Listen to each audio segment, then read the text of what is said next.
안녕하세요. 애니큐의 최선아입니다. 이번 세션에서 다룰 어원은요, sub라는 어원인데요. 이 sub라는 어원을 가지고 여러 가지의 단어가 만들어지지만 오늘은 특히 subject라는 단어 하나에만 초점을 둘 건데요. 그 이유는 이 subject라는 이 단어 하나가 명사, 형용사, 동사, 그래서 품사가 세 가지나 있어요. 그래서 영어를 공부하는 학생들한테는 서브젝트가 상당히 익숙한 단어지만 절대 친하지는 않아요. 이 단어와 친하지는 않더라고요. 왜냐하면 품사가 여러 가지이기 때문에 생김새는 하나인데 품사는 여러 가지고 하는 일이 많기 때문에 상당히 정리가 좀 필요한 단어 중에 하나죠. 그래서 제가 오늘 이 단어를 이제 깔끔하게 여러분들이 어떻게 하면 일목요연하게 암기를 하실 수 있을지 설명을 드리도록 할게요. 자, subject를요, sub와 ject로 나눌 수가 있는데, ject는 우리 앞 세션에서도 뭐 던지다, throw out 이라는 의미를 가지고 있다라는 건지 다루었었고요. 자, sub는 크게 뭐 세 가지로 나눌 수 있어요. 뭐뭐보다 적은, 아니면 뭐뭐 이하, 아니면 뭐뭐의 아래, 아니면 뭐뭐보다 더 적은 부분. 자, 왜 이런 뜻이 되냐면요. 이제 근본은 그냥 뭐뭐보다 아래에 있다는 뜻인데요.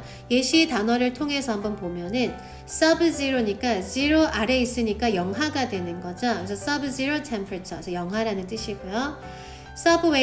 way는 길이잖아요. 그래서 길 아래에 있는 것이니까 지하철 이렇게 가는 거죠. 그죠? 그 다음에 subdivide에서 divide는 나누다라는 뜻인데 나눈 거에서 또 더 아래로 가면은 더 적어지겠죠. 그래서 우리나라 말로 바꿨을 때는 뭐뭐보다 적은 아래, 뭐뭐보다 더 적은 부분으로 이제 의미가 형성이 되지만 결국에는 하나로 기억하시면 됩니다. sub는 아래다라는 거.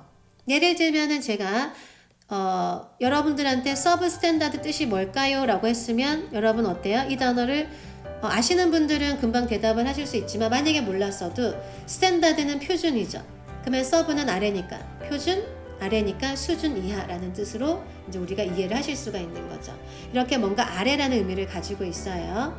자, 서브젝트의 명사의 의미부터 보실 건데요. 명사의 의미는 국민, 주제, 과목, 그림의 대상, 연구의 대상, 주어 이렇게 이제 뜻이 있는데 되게 많죠. 그리고 전혀 연관성도 없어 보여요. 그래서 따로따로 암기하시면 절대 암기하기가 너무너무 힘든 상황이 벌어지는데요. 이 6단어의 공통점은 결국에는 다루어지는 대상이라고 생각을 하시면 됩니다.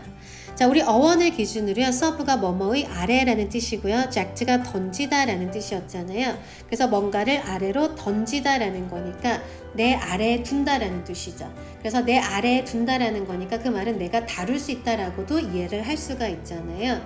그래서 내가 던진 것은 다루어지는 대상이고요. 나는 다룰 수 있는 사람인 거죠. 자, 이런 관계를 기준으로 명사, 형용사, 동사를 보시면 되는데, 자, 제가 이제 명사를 기준으로 문맥을 드리면은요, 어떤 이제 국가가 어떤 사람을 계속해서 다루는 내용이 나와요. 그러면 그때 단어가 subject라는 게 들어갈 수가 있겠죠. 그죠? 그러면 국민이 되는 거예요. people이지만 subject라고 말을 해도 국민이라고 이해를 하실 수가 있는 거고, 그 다음에 우리가 어떤 글을 쭉쭉쭉 읽어 나가는데 그 글이 다루는 내용은, 즉 글에 의해서 다루어지는 대상은 주제라고 볼 수 있죠. 그래서 그거를 subject라고 단어가 이제 붙을 수 있는 거고요. 각 수업 시간마다 다루는 내용들이 있겠죠. 다루어지는 내용. 그래서 다루어지는 내용들을 영어로는 subject라고 하는 거고 우리나라 말로는 과목이라고 하는 거죠. 자, 그 다음에 이제 화가가 그림을 그리면서 그 그림에서 뭔가 사람을 그릴 수도 있고 동물을 그릴 수도 있고 뭐 풍경화를 그릴 수도 있어요. 그래서 그거 다 전체를 다루는 상황이잖아요. 그래서 또 subject라는 단어를 갖다 붙일 수 있고 우리는 그림의 대상이라고 얘기할 수 있고, 같은 맥락에서 실험을 하는데 예를 들면 사람을, 동물을, 뭐 식물을 실험을 할 수 있죠. 그래서 실험에 의해서 다루어지는 대상이니까 영어로는 subject 이렇게 붙일 수 있고요. 우리나라 말로는 연구하는 상황이니까 연구의 대상 이렇게 갈 수 있겠죠. 자, 그 다음에 영어 문장에서도요, 뭐 주어, 동사, 목적 할 때 우리가 주어를 s라고 표시하는 거 보셨죠? 이 s가 subject에서 오는데 이 문장도 결국에는 무엇에 대해서 다루는 거냐면 주어에 대해서 다루는 거죠. 그래서 subject라는 단어가 붙을 수가 있습니다. 그리고 우리나라 말로 바꿨을 때는 주어 이렇게 가는 거죠. 하지만 이렇게 뜻이 6개로 파생이 되긴 했지만 결국에는 다루어지는 대상이다라는 것에서 왔다라는 것만 기억하시면 여러분이 왜 국민, 주제, 과목, 그림의 대상, 연구의 대상, 주어가 붙었는지는 이해하기가 수월할 것 같아요. 자, 그 다음에 subject의 이제 형용사의 의미를 보실 건데요. 크게 명사의 의미에서 바뀌진 않습니다. 의미는 다루어지는 대상인데요. 품사가 형용사니까 뭐뭐 하는 이렇게 이제 이해하시면 되겠죠. 자, 예시 문장을 통해서 보실게요. He is subject to a fit of anger. A fit of anger 하게 되면 그 화를 잘 내는 이런 뜻입니다. 자, 그러면 보시면은 he is subject이니까 여기에서는 형용사거든요. 그래서 그는 뭐뭐의 영향 아래 있는 대상입니다. 무엇이에요? A fit of anger. 화의 영향 아래 있는 대상. 그래서 이 사람은 특히 화에 의해서 영향을 쉽게 받는 거고 화에 의해서 잘 다루어지는 대상이죠. 그래서 누군가는 화가 나면 화를 참지 못하고 화에 의해서 그 사람이 변할 수도 있고요. 어떤 사람은 화가 났지만 그 화를 잘 컨트롤해서 화에 의해서 다루어지지 않아서 화가 나도 평정심을 유지하는 사람이 있잖아요. 그죠? 자, 그런 식으로 보시면 되는데 subject, 그래서 뭐뭐의 대상이 되는, 뭐뭐의 영향을 받는 이라고 이제 이해를 하시면 되겠죠. 자, 그 다음에 2번 보시면은요, it is subject to interpretation. interpretation이라는 이 단어는요, 이해, 해설, 설명 이런 뜻인데요. 그러면 그것은 설명에 달려있어. 그래서 이제 이게 뭔지는 잘은 모르겠지만 지금 명확하게 설명은 하지 않는 문장이죠. 근데 설명에 달려있어. 그래서 설명에 따라서 이 it은 결정이 된다라는 뜻이겠죠. 그래서 it은 설명이 다루는 거죠. 그죠? 그래서 설명에 달려있어. 이렇게 이해하시면 되고요. Nuclear weapons are subject to international safeguards. International safeguards 하게 되면은 국제안전보장이라고 보시면 되세요. 그래서 핵무기는 국제안전보장 조치에 영향을 받는 대상이죠.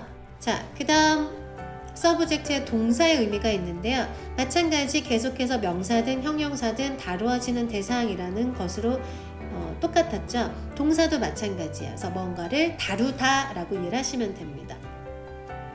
예시 문장을 보시면은요, he subjected his victim인데, 그러면 당연히 누가 누구의 대상이냐면 victim은 he의 다루어지는 대상이 되는 거죠. 그래서 he subjected his victim. 그러면 그가 그의 희생자를, victim은 희생자니까 희생자를 다뤘다 소리니까 희생자가 괜히 희생자가 아니죠. 희생적으로 다뤄진 거죠. 그죠? 어떻게 해요? To a terrifying ordeal. ordeal 하게 되면은 시련이란 뜻입니다. 시련. 그래서 끔찍한 시련으로 그 사람을 다루었습니다. 지배했습니다. 라고 이해를 하시면 되세요.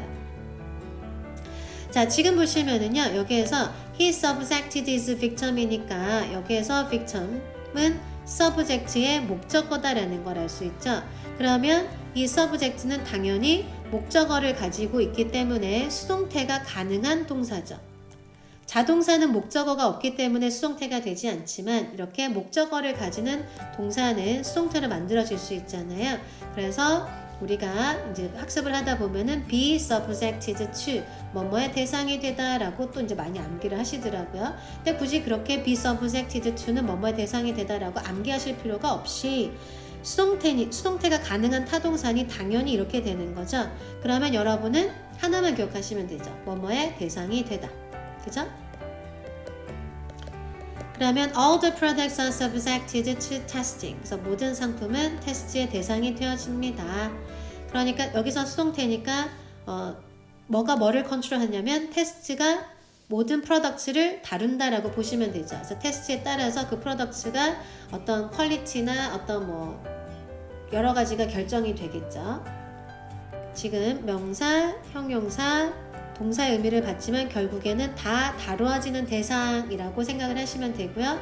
각각의 문장의 위치에 맞추어서 명사, 형용사, 동사로 이해를 하시면 됩니다. 자, 마지막으로 볼 단어가 subjection인데요. subjection에서 끝이 tion으로 끝이 났기 때문에 명사형으로 바뀌었다라는 거 알 수 있고요. 우리가 subject가 명사의 의미도 있었고 형용사의 의미도 있었고 동사의 의미도 있었는데 명사형으로 subjection이 명사형으로 바뀐 단어이기 때문에 subject의 명사하고는 전혀 상관이 없겠죠. 그래서 동사가 명사형으로 바뀌었거나 형용사가 명사형으로 바뀌었을 텐데 좋은 소식은 형용사든 동사든 둘 다 의미는 다르다라는 의미에서 크게 벗어나지 않았죠. 그래서 명사형으로 바뀌었을 때 다르다의 명사형으로 바꾸어서 문맥에 따라서 이제 이해를 하시면 되는데 문장을 보시면은요. Rome was intent on 하게 되면은 be intent on 하게 되면 뭐뭐에 연념이 없었다라고 이해를 하시면 되세요. 그러면 로마는 뭐뭐에 연념이 없었습니다. The subjection of the world. 그러면 세계 뭐에 연념이 없었다라고 말씀하시는 게 가장 자연스러울까요? 네, 정복이나 뭐 지배나 이렇게 이해하시면 되겠죠. 그죠? 그래서 로마는 세계 정복에 연념이 없었습니다. 뭐 이렇게 이해하셨으면 됐던 문장이었습니다. 자, 오늘 subject라는 단어 초점으로 명사, 형용사, 동사 다 이제 보셨는데요. 품사에 맞게끔 그리고 문맥에 맞게끔 다루어지는 대상을 적절히 이제 우리나라 말로 바꿔서 이해를 하셨으면 됐던 그런 단어였었던 것이죠. 일단 제가 이렇게 설명을 드려서 여러분들한테 암기하시는데 도움이 많이 됐으면 좋겠고요. 이 영상이 도움이 되셨다면 구독과 좋아요 꾹 눌러주시고요. 알람 설정도 해주세요.